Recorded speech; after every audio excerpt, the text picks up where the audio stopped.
بدقليو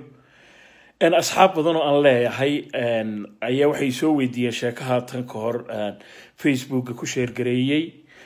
أن شاكها داسي وحي هايد أن ميدان كشاكي فقارك ويالا أن دالك جمهورية جيبوتي أن قارهان مقالة عاصمة جيبوتي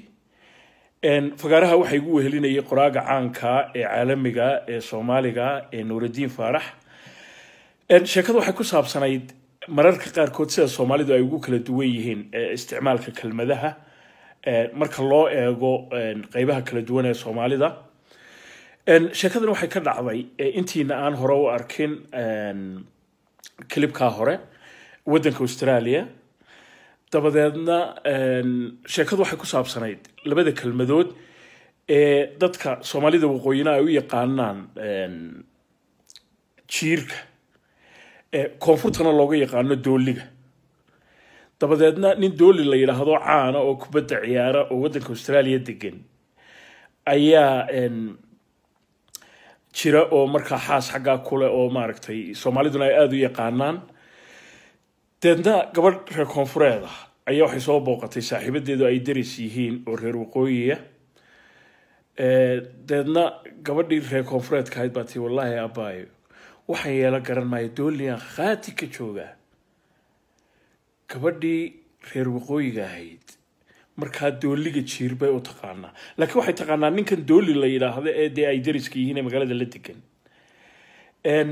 asxaabta horta ay soo weydiisay sheekadan deeq daraja kowka saaxiibkay aan sheekadii idin wada deedna gabadhii reer waqooyiga ahayd baa waxay tinaaheedhe naanu ku maqlayaan dadka kale ku maqleen oo maxaad iyo dooli isu keenay gabadhii reer koonfureedka aad waxay wallahi abaayo waxaan yeela garan maayo gurigeygiiba khaati uga jooga markaasay haddana tii reer waqooyiga ku celisay tii naaheedhe naabalaanu ku maqlay dadka islaamiyadana ku maqleen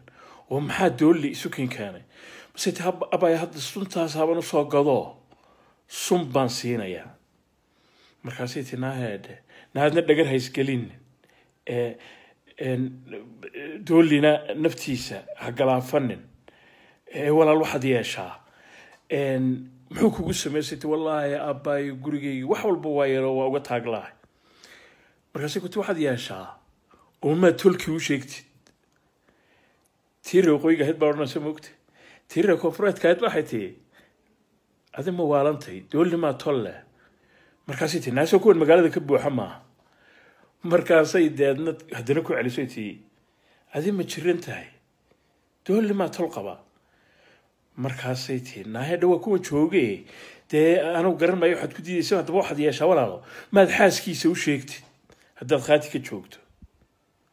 markaasay tii reer koonfureedka ay tiri haddaabad ka sii dartay way tii doolni maa xaas qaba markaa labadii dee midabo waxay taagan tahay geesteeda oo maaragtay ta kale ka yaabanta markaasay tii naahedha soo kan gabadhan qaba maaha sahruuja nudariska markaasay fahantay gabadhii reer koonfureedka ahayd waxa gabadhani maanta oo dhan ay ka hadlaysay inaanu ahayn dee ninkan odayga ee dooli ee magaalada la degana laakiin uu yahay jiirkii gooraan goor ahayn baa laysku soo dhacay laakiin dee berigii hore riwaayadaha lagu dhigi jiray oo awkoomba waa kii lahaa isagoo la sii dardaarmaya mid waqooyi u safraya riwaayadihiisa mid ka mid a gamba haddaad maqashaan gabanin buu yidhi kuumila waaye marka laakiin berigaa hore riwaayadaha lagu dhigi jiray sheekadan waxay mucjise ku ahayd waxay ahayd sheeko dee si riyalo u dhacday oo dhaba oo labada gabdhood ee deriska dhex martay deeq darajo saaxiib waxaan rajaynayaa in imika sheekada aad ka bogatay aad iyo aad baa dhammaantiin ba u mahadsantihiin